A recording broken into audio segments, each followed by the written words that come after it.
بسم اللہ الرحمن الرحیم۔ آج میرے شوہر کو دبئی گئے ہوئے پورے 2 سال گزر گئے تھے۔ میں اپنے ساس سسر اور نندوں کے ساتھ رہتی تھی۔ میرے دیور بھی تھے جو یہیں کام کرتے تھے۔ میرا شوہر تو دبئی جا کر مجھے بھول ہی گیا تھا۔ وہ یہاں سے تو پیسے کمانے کے لیے دبئی گیا تھا، مگر اس نے پچھلے 1 سال سے کوئی روپیہ نہیں بھیجا تھا، اور میں نے اپنی ساس اور سسر کے رحم و کرم پر تھی۔ میرا ایک بیٹا بھی تھا جو بھی بہت چھوٹا سا تھا۔ میرے سسر ایک گورنمنٹ ملازم تھے اور ساس میری بہت سخت تھی، اپنے ناک پر مکھی بھی نہیں بیٹھنے دیتی تھی۔ ساری بہوؤں پر دن رات حکومت چلانا اور اپنا کام کروانا، بس ان کو یہی آتا تھا۔ ادھر میرا یہ حال تھا کہ میں 1 نمبر کی ڈرپوک، تعلیم تو میری میٹرک تھی، لیکن والدین کی بے وقت وفات کے سبب میری خالہ نے ہی مجھے پالا تھا، اس لیے میری شخصیت میں ڈر اور خوف نمایاں تھا۔ میری ساس کے گھر میں 3 کمرے تھے، ایک میں ساس سسر، دوسرے میں دونوں جیٹھ، اور تیسرا کمرہ جو میرے پاس تھا اب مجھ سے خالی کروا لیا گیا تھا، اور مجھے برآمدے میں ایک چارپائی کی جگہ دے دی گئی تھی۔ 2 وقت کا کھانا پکتا تو لنگر کی طرح سب اس پر ٹوٹ پڑتے، کبھی مجھے ملتا تو کبھی نہیں، اوپر سے تانے سننے پڑتے، تیرا میاں کون سا کماتا ہے، اور جواب میں مجھ سے یہ بھی نہیں کہا جاتا تھا کہ اس میں میرا کیا قصور ہے۔ وہ دبئی تو کام کے لیے گیا تھا، مگر اس نے 1 روپیہ بھی یہاں نہیں بھیجا تھا۔ مجھے آج بھی وہ دن یاد ہے۔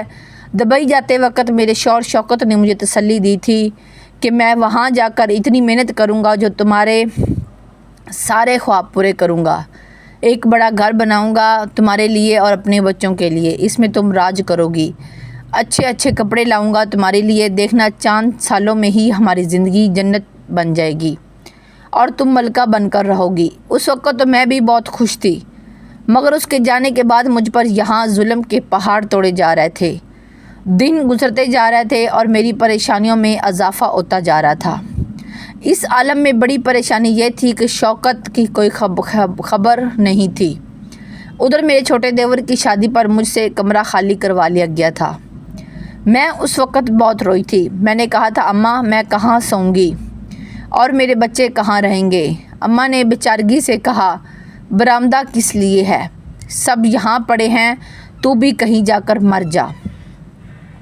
ساس نے بے پرواہی سے جواب دیا تھا، میں سلائی کر لیتی تھی اور اس لیے اپنا بوجھ خود اٹھا لیتی تھی، لیکن اس کے باوجود ساس تانے دیتی تھی۔ وہ خالہ جنہوں نے میری شادی کی تھی، مجھے پالا پوسا تھا، ان کا بھی انتقال ہو چکا تھا، پلٹ کر جانے کا راستہ بھی نہیں تھا۔ گھر میں بہت سارے افراد تھے، سب کا کھانا میں پکاتی، ساس نندے دیورانی جٹھانی آرام کرتے یا گھومنے نکل جاتے۔ ایک دن میرے بیٹے کو بخار تھا، جس کی وجہ سے میں روٹی نہیں پکا سکی تھی۔ بس پھر تو قیامت آ گئی۔ ساس نے چیخ چیخ کر آسمان سر پر اٹھا لیا، مفت خور، نمک حرام، تجھے ہم روٹی دیتے ہیں۔ ساس مجھے تانے دے رہی تھی، حالانکہ میں سلائی کر کے اپنا اور بچے کا خرچہ پورا کرتی تھی۔ ساس نے تو بہت بڑا ہنگامہ کھڑا کر دیا تھا، مگر آج مجھ سے برداشت نہ ہو سکا اور میں پھٹ پڑی تھی۔ اماں ریحان کو تو میں اپنے میکے سے تو نہیں لائی تھی، یہ بھی تو تمہاری نسل ہے، اور میں سب گھر والوں کا کھانا پکاتی ہوں، سلائی کرتی ہوں، تم بھی تو کچھ احساس کرو میرا۔ آج ریحان کو بخار تھا، اس لیے میں روٹی نہیں پکا سکی، تو آپ نے مجھے تانے دینے شروع کر دیے۔ جواب دیتی ہے، ساس کا زراٹے دار تھپڑ میرے منہ پر پڑا تھا۔ اس وقت سسر بھی گھر میں موجود تھے، انہوں نے بھی میرا جملہ سن لیا تھا۔ میرا وجود تو سب کے لیے کانٹا تھا ہی، یہ بہترین بہانہ تھا مجھ سے چھٹکارا حاصل کرنے کا، اور سب نے مل کر مجھے گھر سے نکال دیا۔ میری جٹھانی نے میرا بستر اور سامان بھی گھر سے باہر پھینک دیا۔ بچے کو گود میں لیے میں سامان کے پاس حیران و پریشان کھڑی تھی۔ پھر میں رکشے میں بیٹھ کر رحمت کالونی روانہ ہو گئی، جہاں ایک دور پار کے رشتہ دار رہتے تھے۔ ان کے گھر پہنچی تو انہوں نے سرد مہری سے میرا استقبال کیا۔ رات ہو چکی تھی اور میری میزبان نے صاف لفظوں میں کہا تھا کہ میرے شوہر اس طرح کی باتوں کو سخت ناپسند کرتے ہیں، رات گزار لو لیکن صبح اپنا بندوبست کر لینا۔ یہاں بھی قیام کے لیے برآمدہ ہی تھا۔ اس رات بلاخ کی سردی تھی اور اپنے چھوٹے بچے کو ساتھ میں لے کر میں ٹھٹھراتی رہی۔ کھانے کے لیے بھی اس نے رسماً پوچھا تھا، اس لیے میں نے انکار کر دیا تھا۔ ہاں، ملے کی دکان سے بسکٹ کا ایک پیکٹ اور کچھ کھانے کی چیزیں میں نے لے لی تھی، جنہیں کھا کر بچے کو لے کر میں بستر میں سو گئی۔ بستر میرا اپنا تھا۔ رات بھر میں آنے والی صبح کے بارے میں سوچتی رہی کہ اگلی جائے پناہ کیا ہوگی۔ ہر عزیز کے بارے میں سوچ ڈالا، کہیں پناہ ملتی نظر نہ آتی تھی۔ میں سوچتی رہی اور روتی رہی۔ صبح جب آنکھ کھلی تو پہلا خیال روبی باجی کا آیا۔ ان سے میری سلام دعا تھی اور وہ یہیں آس پاس ہی رہتی تھی۔ نماز سے فارغ ہونے کے بعد میں نے اپنا بستر لپیٹا تھا۔ میری میزبان کے بچے بھی اٹھ گئے تھے اور کمروں کا دروازہ کھل گیا تھا۔ میں نے سامان لپیٹ کر ایک طرف رکھا۔ اپنے بیٹے کو کلیجے سے لگا کر میں نے روبی باجی کا گھر کا راستہ لیا۔ وہاں پہنچی تو وہ بہت اچھی طرح ملی۔ میں نے اپنے حالات کا بتایا تو ان کی آنکھوں میں آنسو آ گئے۔ کہنے لگی پریشان نہ ہو، یہاں ایک مکان کرائے کے لیے خالی ہے، اسے کرائے پر لے لیتے ہیں۔ کچھ پیسے تو ہے نا تمہارے پاس؟ ہاں، کچھ روپے میں نے اپنے کپڑوں میں چھپا کر رکھے تھے۔ بس ایک بڑی مشکل تو حل ہو گئی۔ دوسری اچھی بات یہ ہے کہ محلے میں گورنمنٹ کارخانہ ہے، کوشش کرتی ہوں کہ تمہیں گھر پر کوئی کام مل جائے۔ روبی باجی نے مجھے لے کر مکان دکھانے چلی گئی، مگر وہ کرائے پر لگ چکا تھا۔ لیکن ایک اور مکان خالی تھا جس کے مالک ذرا سخت مزاج قسم کے تھے۔ ایک کمرہ، کچن اور واش روم بنا ہوا تھا۔ سین کچا تھا، لیکن اس پریشانی میں مجھے یہ مکان کسی محل سے کم نہیں لگ رہا تھا۔ میں نے 1 ماہ کا کرایہ ایڈوانس میں دے دیا اور گھر کی چابی لے لی۔ پھر روبی باجی نے کارخانے میں بات کروائی اور ایک سلائی مشین بھی دلوا دی۔ کام بہت ہے، جتنا کرو گی وقت پر پیسے ملیں گے۔ ان کی باتوں سے اطمینان کی لہر میرے دل میں سریت کر گئی۔ میں روبی باجی کی دل سے مشکور تھی۔ میں نے اپنا بوریا بستر سمیٹا اور اس گھر میں شفٹ ہو گئی۔ میرا بیٹا اس وقت 2 سال کا تھا۔ میں نے کمرے کے کونے میں بستر بچھا دیا۔ پرس میں کاغذ قلم تھا، اسے نکال کر ضروری سامان کی لسٹ بنائی۔ بیٹے نے صبح سے کچھ نہیں کھایا تھا، اس کا بھوک سے برا حال تھا۔ بس بیٹا ابھی کھانا بناتی ہوں۔ بازار قریب تھا، بچے کو لے کر میں ضروری چیزیں، راشن اور ایک وقت کا سالن روٹی خرید لائی۔ بیٹے کو دودھ دیا، تھوڑا سا کھانا خود کھایا، اور جب ریحان نے اپنی توتلی زبان میں پوچھا کہ اب ہم یہاں رہیں گے، دادی کے گھر نہیں جائیں گے، تو میرا دل کٹ کر رہ گیا تھا۔ اس محلے میں گیس تمام گھروں میں تھی، لیکن میرے گھر میں نہیں تھی۔ مالک مکان نے دینے سے انکار کر دیا تھا، اس لیے اپنا سلنڈر جلانا پڑتا تھا۔ لیکن ایک اچھی بات یہ تھی کہ سلائی کے پیسے اچھے مل جاتے تھے۔ حالانکہ کپڑے سی کر تھکن سے میرا برا حال ہو جاتا تھا، لیکن جب پیسے ملتے تو ساری تھکن دور ہو جاتی تھی۔ جب کوئی شریف عورت اکیلی ہوتی ہے تو اسے بہت احتیاط رہنا پڑتا ہے۔ میں بھی بہت احتیاط کرتی تھی۔ اکثر محلے کی عورتیں دروازے پر کھڑے ہو کر باتیں کرتی تو میرا بھی دل چاہتا کہ میں سب کے ساتھ ہنسوں بولوں، لیکن میں ایسا نہ کرتی۔ سوچتی کہ ان کے گھروں میں مرد ہیں، جبکہ میرے گھر میں کوئی مرد نہیں ہے۔ یہاں محنت تو بہت تھی، لیکن اتنی محنت کے بعد کھانا پکاتی تو سکون سے کھا بھی لیتی تھی۔ بیٹے کو دودھ اور غذا بھی اللہ دے رہا تھا۔ سسرال کے ظلم سے میری جان چھوٹی تھی، لیکن رات کی تنہائی سے ڈر لگتا تھا۔ اپنے شوہر شوکت کا خیال آتا تو کہ پتہ نہیں کس حال میں ہوں گے۔ ریحان روز پوچھتا میرے بابا کب آئیں گے۔ میں ہنس کر کہتی وہ تمہارے لیے چیزیں لینے گئے ہیں، اچھے اچھے کھلونے اور سوٹ بھی لائیں گے۔ میں اسے بلاتی رہتی۔ وقت گزرتا رہا اور ریحان 4 سال کا ہو گیا۔ اب تو قریبی اسکول میں میں نے ریحان کا داخلہ بھی کروا دیا تھا۔ جس دن ریحان کا اسکول میں داخلہ ہوا تھا میں بہت روئی تھی۔ مجھے شوکت بہت یاد آئے تھے۔ ان کا گھر یہاں سے بہت دور تھا، وہاں جانا نہ صرف مشکل بلکہ خطرے سے خالی نہ تھا، ورنہ دل بہت چاہتا تھا کہ جا کر پتہ کروں کہ ان کی کوئی خیر خبر آئی ہے یا نہیں۔ کیا پتہ شوکت کس حال میں ہوں گے۔ میرا دل بہت پریشان تھا۔ میرے گھر کے سامنے ایک فیملی رہتی تھی، ان سے میری ہچی علیق سلیق ہو گئی تھی۔ کبھی وہ باجی میرے گھر آ جاتی تو گھر میں رونق ہو جاتی، یا کبھی میں ان کے گھر چلی جاتی تو دل بہل جاتا۔ ایک دن وقت نکال کر میں ساس کی طرف گئی تاکہ اپنے شوہر کے بارے میں کچھ پتہ کر سکوں۔ وہاں جا کر مجھے پتہ چلا وہاں شوکت کی واپسی کی تو کوئی خبر نہیں ملی، مگر ایک دردناک حادثے کے بارے میں پتہ چلا کہ گھر میں جو آتش بازی کا سامان بنانے کا کام میرا دیور کرتا تھا، اس میں دھماکہ ہو گیا تھا، جس میں میری ساس، سسر، دیور، دیورانیاں، جیٹھ، جیٹھانی، ان کے بچے سمیت 10 افراد جاں بحق ہو گئے ہیں اور کچھ بچے معذور ہو گئے تھے۔ جس گھر میں اتنے افراد تھے اب وہاں صرف میری نند رہتی تھی۔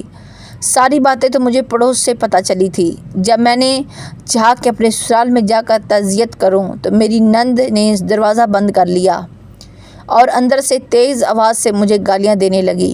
میں ایک مرتبہ پھر روتی ہوئی اپنے گھر واپس آ گئی۔ کئی دن اس حادثے کے متعلق سوچ کر وحشت ہوتی رہی، پھر زندگی محمول پر آ گئی تھی۔ اب ایک بار پھر خدا کو میرا امتحان مقصود تھا۔ کارخانے سے کام ملنا کم ہو گیا تو میں پھر سے پریشان رہنے لگی۔ اب تو کارخانہ بند ہو رہا تھا، پریشانی ہی پریشانی تھی۔ اب 2 وقت کی روٹی کے بھی لالے پڑ گئے تھے۔ اکثر پڑوسن مجھے کہتی کہ جس مکان میں رہتی ہو یہ عصیب زدہ ہے، ان کے مکان اس مکان میں کسی کو خوش نہیں دیکھا گیا۔ اب میرے لیے بھی یہ خیال بھی آتا تھا کہ کہیں یہ پریشانی عصیب کی وجہ سے تو نہیں۔ ایک روز میں نے سامنے والی خالہ سے یہی بات پوچھی تھی، تب انہوں نے بتایا تھا کہ یہاں ایک ڈاکو مارا گیا تھا۔ جب یہاں مکانات بن رہے تھے تو یہاں ایک پولیس مقابلہ ہوا تھا اور ایک ڈاکو مارا گیا تھا۔ کہتے ہیں وہ اسی گھر میں رہتا تھا جو تمہارے پاس ہے، اسی میں اس کا قتل ہوا تھا، اور لوگ کہتے ہیں کہ اب اس کی روح یہیں پھرتی ہے، مگر میں ایسی باتوں پر زیادہ یقین نہیں رکھتی تھی۔ اب ایسا وقت آ گیا کہ میرے پاس 1 روپیہ بھی نہیں تھا۔ صبح آٹے کی ڈبی کو جھاڑا تو 1 مٹھی آٹا نکل آیا۔ دالوں کے ڈبے دیکھے تو 1 کھانے کے چمچ جتنی دال نکل آئی۔ میں نے آٹے کی چھوٹی سی روٹی پکائی اور پتیلی دال ابالی۔ بمشکل میں نے اپنے بیٹے کو ہوئی تھوڑا سا کھانا کھلایا اور خود میں بھوکی رہی۔ کچھ دیر بعد میں نے اسے سلا دیا۔ یہ دوپہر کا وقت تھا۔ ظہر کی نماز کے بعد بڑی دیر رو رو کر میں نے اپنے اللہ سے دعا مانگی، اے اللہ، تجھے میرے چھوٹے بچے کی بھوک کا واسطہ، تو میرے پریشانی دور کر دے۔ جب مجھے گھر سے نکالا گیا تو نے رات گزارنے کے لیے مجھے جگہ دی تھی۔ اب ہم دونوں کو نہ صرف ٹکانہ دیا بلکہ کھانے کو اور پہننے کو بھی دیا۔ میرے رب تو میری مدد کر۔ رو رو کر میری آنکھیں سوج گئی تھی۔ جب میں نے سجدے سے سر اٹھایا تو میرا بیٹا بے خبر سو رہا تھا۔ نماز ختم کر کے میں صحن میں آ گئی۔ میں نے گزشتہ روز سے کچھ نہیں کھایا تھا، بھوک سے نیند بھی نہیں آ رہی تھی۔ سوچ رہی تھی کہ اب کس سے قرض لوں۔ سامنے والی آنٹی سے میں نے 200 روپے پہلے ہی لے چکی تھی۔ محلے کے کونے والے گھر سے بھی میں قرض لے چکی تھی۔ اب سوچ رہی تھی قرض لوں تو کس سے لوں۔ دودھ والے نے بھی ادھار دینے سے انکار کر دیا تھا۔ میں نے کچے صحن میں لہسن اور پیاز لگایا ہوا تھا۔ میں یوں ہی لکڑی سے لہسن کی گوڈی کرنے لگی کہ اچانک مجھے لگا جیسے مٹی کے نیچے کوئی سخت چیز ہے۔ اب میں نے کھودنا شروع کیا تو کسی چیز کے ہونے کا احساس یقین میں بدل گیا۔ میں کچن سے 1 چمٹا بھی لے آئی۔ رات سے بھوکی ہونے کے باوجود اللہ نے اتنی طاقت دے دی کہ تمام مٹی ہٹائی تو ایک بکسے کے آثار نمودار ہوئے، جسے نکالنا میرے بس کی بات نہ تھی۔ چارپائی پر چادر سکنے کو رکھی تھی۔ میں نے چارپائی گھسیٹ کر کھودی ہوئی جگہ پر رکھی کہ پڑوسن سے کوئی بچہ وغیرہ اوپر سے نہ دیکھ لے، کیونکہ دیواریں بہت چھوٹی تھی۔ پھر خود چارپائی کے نیچے جا کر کسی نہ کسی طرح میں نے وہ بکسا کھولا، اور جو کچھ میں نے دیکھا میرے تو ہوش اڑ گئے تھے۔ اس میں نوٹوں کی گڈیاں، زیورات اور سونے کی چوڑیاں وغیرہ تھی۔ میں فوراً چارپائی کے نیچے سے نکلی اور کمرے سے کپڑے کا تھیلا لے آئی اور تمام چیزیں بھر کر کمرے میں پہنچا دی۔ پھر مٹی برابر کر کے میں نے لہسن دوبارہ لگا دیا۔ میری سانس پھولی ہوئی تھی اور چہرہ سرخ ہو گیا تھا۔ کوئی میرے اندر سے کہہ رہا تھا کہ اب تیری تمام مشکلیں ختم ہو جائیں گی۔ سب سے پہلے کیا کروں؟ لوگوں کا قرض واپس کروں تاکہ کوئی دروازے پر نہ آئے۔ میں نے سوچنا شروع کیا کہ اسی وقت قرضدار دودھ والے کی بائک کا ہارن سنائی دیا۔ میں نے 1000 روپے نکالا اور دودھ کا برتن لے کر دروازے پر پہنچ گئی۔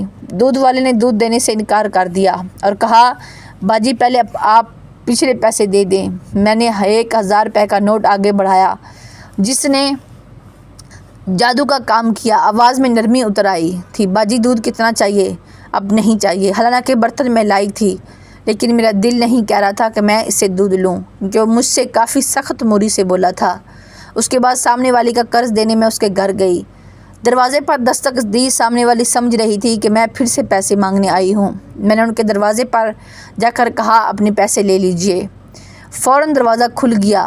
میں نے ان کا قرض لوٹا دیا۔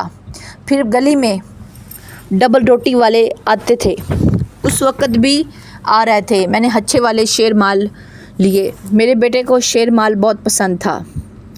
جیسے ہی گھر پہنچی دروازے پر دستک ہو رہی تھی۔ دروازہ کھلا تو کونے والے گھر سے ایک عورت، جس سے میں نے ادھار لیا تھا، اپنی بہن کو لے کر آئی تھی، جس نے آتے ہی لڑنا شروع کر دیا۔ ان کے تیور اچھے نہیں لگ رہے تھے۔ لگتا تھا کہ اگر آج میں نے پیسے نہ دیے تو وہ دونوں بہنیں مجھے مار دیں گی۔ میں نے اندر سے پیسے لا کر دے دیے۔ دیکھا ایسے نکلتے ہیں پیسے، اس کی بہن نے اپنی بہن کو کہا۔ فتحانہ نظروں سے اپنی بہن کو دیکھا تھا۔ ان کے جانے پر میں نے دروازہ بند کرنا چاہا تو مالک مکان آ گئی۔ میں نے اسے سلام کیا تو وہ کہنے لگی، میں سلام کا جواب بعد میں دوں گی، پہلے تم میرے پیسے ادا کرو۔ میں نے اسٹور سے پیسے لا کر انہیں دے دیے۔ اب میں چاہتی کہ مکان خریدنے کی بات کروں، لیکن وہ واپے میں نہیں تھی۔ ان کو مجھ سے جھگڑتے دیکھ کر ریحان رونے لگا تھا۔ میری بھی آنکھوں میں آنسو آ گئے۔ ان کے جانے کے بعد دروازہ بند کر کے میں نے ریحان کو اپنے کلیجے سے لگایا تھا۔ میرا بیٹا کہہ رہا تھا، ماں ہمارے گھر کھانا ختم ہو گیا ہے، اس لیے آپ سے سب لڑ رہے ہیں۔ نہیں میرے بچے، میں نے اپنے بیٹے کا منہ دلوایا اور اسے کچن میں لے آئی۔ ریحان کو شیر مال کے ساتھ دودھ کا ایک گلاس دیا اور میں نے خود بھی تھوڑا سا کھانا کھایا۔ پیٹ میں کچھ گیا تو حواس تھوڑے بحال ہوئے اور میں سوچنے لگی اب کیا کروں۔ میں نے خود سے سوال کیا، بس میں ایک بے بس مجبور عورت تھی۔ اگر کسی کو ذرا سا بھی شک ہو گیا کہ میرے پاس اتنے پیسے ہیں تو نہ جانے کیا ہو جائے گا۔ میں نے فیصلہ کر لیا کہ اپنی مفلسی کا رونا جاری رکھوں گی، اس سے لوگ مجھ سے دور بھاگیں گے۔ خرچ برائے نام پہلے کی طرح رکھا تاکہ پیسے نظر نہ آئیں۔ اگلے روز اٹھ کر پھر زمین سے نکلا ہوا سامان دیکھا، رقم لاکھوں کے لگ بھگ تھی۔ کچھ ایسے شواہد بھی تھے جن سے پتہ چلتا تھا کہ یہ اس ڈاکو کا مال ہے جو اس گھر میں پولیس مقابلے میں مارا گیا تھا۔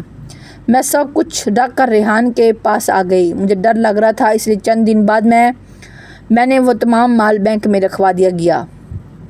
گھر میں پیچھے کی طرف والا دروازہ کھلا تاکہ بار بار گلی میں نکلنا نہ پڑے۔ اسی دوران میں نے ایک سیکنڈ ہینڈ فریج بھی لے لیا اور پڑوسیوں کو بتایا کہ شوہر نے دبئی سے کچھ پیسے بھیجے تھے۔ اس طرح میں ہفتے بھر کا کھانا پینا اس میں بھر دیتی۔ انہی دنوں مالک مکان حج پر جا رہے تھے اور اپنا یہ مکان بیچنا چاہتے تھے۔ میں نے چھپکے سے یہ مکان بھی خرید لیا۔ مالک مکان بد اخلاق قسم کی عورت تھی، اس لیے کوئی ان کے گھر آتا جاتا نہیں تھا۔ اس طرح یہ بات راز رہ گئی۔ محلے والے سوچتے تھے کہ میں بھی اب بھی کرائے پر رہ رہی ہوں۔ مکان کی مالکن کو بھی یہی بتایا تھا کہ مجھے یہ پیسے میرے شوہر نے بھیجے ہیں۔ مکان لیتے ہوئے سبھی کو یہی بتایا تھا۔ دن اسی طرح گزرنے لگے تھے۔ میں بیٹے کو اسکول چھوڑ کر گھر کے کاموں میں مشغول ہو جاتی تھی۔ اسی طرح میرا پورا دن گزر جاتا تھا۔ وقت گزرتا گیا اور مجھے پتہ نہ چلا۔ ایک روز گھر کے دروازے پر دستک ہوئی۔ دروازہ کھولا تو محلے کے کونے والے گھر سے ایک عورت آئی جو اس روز اپنی بہن کے ساتھ لڑنے آئی تھی۔ میں نے وہیں سین میں بٹھا لیا۔ اس نے پوچھا، کیسا چل رہا ہے تمہارا گزارا؟ کہیں کام ملا یا نہیں؟ اگر کام چاہیے تو میں دلا دیتی ہوں۔ کام بہت ہے، بس تم کرنے والی بنو۔ میں کہا، آپ کا کیا مطلب ہے؟ تب کہنے لگی، تم خوبصورت ہو، تمہیں کام بھی جلد ہی مل جائے گا۔ کام کا خوبصورتی سے کیا تعلق ہے؟ میں نے اسے حیرانگی سے دیکھا۔ سامنے جو کوٹھی ہے نا، اس کے صاحب کو کام کے لیے ایک خوبصورت لڑکی چاہیے۔ جو تم سمجھ تو رہی ہو نا میری بات؟ دیکھو اتنی غربت میں زندگی بسر کر رہی ہو، تمہارے شوہر کو بھی تمہاری کوئی پرواہ نہیں ہے۔ اس کی باتیں سن کر میرا خون کھول رہا تھا۔ جی چاہتا تھا کہ کھری کھری سنا دوں، لیکن میں نے بس اتنا کہا کہ ابھی اسی وقت میرے گھر سے نکل جاؤ، دوبارہ کبھی میرے گھر کی طرف رخ نہ کرنا۔ اسے دیدے پھاڑ کر مجھے دیکھا اور کہا، بڑی عزت والی بن رہی ہے۔ کیا پہلے میں عزت والی نہیں تھی؟ کیا دیکھا ہے آپ نے مجھ میں؟ بولیے۔ میرا لہجہ تلخ ہوتا دیکھ کر وہ اٹھ کر خاموشی سے چلی گئی۔ شوکت، کہاں ہو تم؟ بہت دن بعد میری آنکھیں برسنے لگی تھی۔ ہائے اللہ، تو مجھے میرے شوکت سے ملا دے۔ رات میں یہ دعا کر کے سوئی اور صبح قبول ہو گئی۔ صبح دروازے پر دستک ہوئی۔ ان کی حالت دیکھ کر میں حیران رہ گئی۔ شوکت رو رہے تھے اور میں بھی رو رہی تھی۔ میں لوٹ گیا، میں برباد ہو گیا۔ شوکت کے منہ سے یہ الفاظ سن کر میں تو حیران رہ گئی۔ ریحان بھی باپ سے لپٹ گیا تھا، حالانکہ یہ بہت چھوٹا تھا۔ جب اس نے باپ کو دیکھا تھا، میرا دل اپنی رب کا شکر ادا کر رہا تھا کہ اس نے زندگی کی واحد کمی بھی پوری کر دی تھی۔ شوکت نے مجھے بتایا کہ ان کے ساتھ بہت بڑا دھوکہ ہوا ہے۔ انہیں اغوا کاروں نے اغوا کر لیا تھا۔ وہ لوگ دن رات میرے شوہر سے مشقت کرواتے تھے۔ شوکت بڑی مشکل سے وہاں سے جان چھڑا کر وہاں سے نکلا تھا۔ وہ کہنے لگے، جب میں یہاں آیا تو گھر کے لوگ مر چکے تھے اور تم غائب تھی۔ بڑی مشکل سے تمہارا پتہ ڈھونڈا ہے۔ پھر میں نے اپنی کہانی سنائی اور گھر میں دفن خزانے کے بارے میں ان کو بتایا تو شوکت یہ سن کر حیرت زدہ رہ گئے۔ انہوں نے مجھ سے اپنی ماں کی طرف سے معافی بھی مانگی تھی، جبکہ میں اپنی ساس کو کب کا معاف کر چکی تھی۔ میں نے انہیں کہا کہ اب اس پیسے سے آپ کوئی کاروبار کریں اور غریبوں کی مدد کریں، تاکہ میں نے شوکت سے کہا کہ اب آپ آگے ہو تو مجھے خدا کے سوا کسی کا ڈر نہیں ہے۔ میں بہت خوش تھی۔ خوشی میرے آنگن سے امڑ رہی تھی۔ میرا بیٹا بھی باپ کو دیکھ کر بہت خوش تھا۔ کچھ ہی دنوں میں شوکت نے اپنا ایک کاروبار سیٹ کر لیا۔ اللہ کے کرم سے اس میں کافی برکت ہوئی۔ میں اللہ پاک کا بہت شکر ادا کرتی ہوں، اس نے میرے نصیب بدل دیے۔ بے شک اللہ کے ہاں دیر ہے پر اندھیر نہیں، وہ آپ کی دعائیں ضرور سنتا ہے اور بے شک دعائیں تقدیر بدل دیتی ہیں۔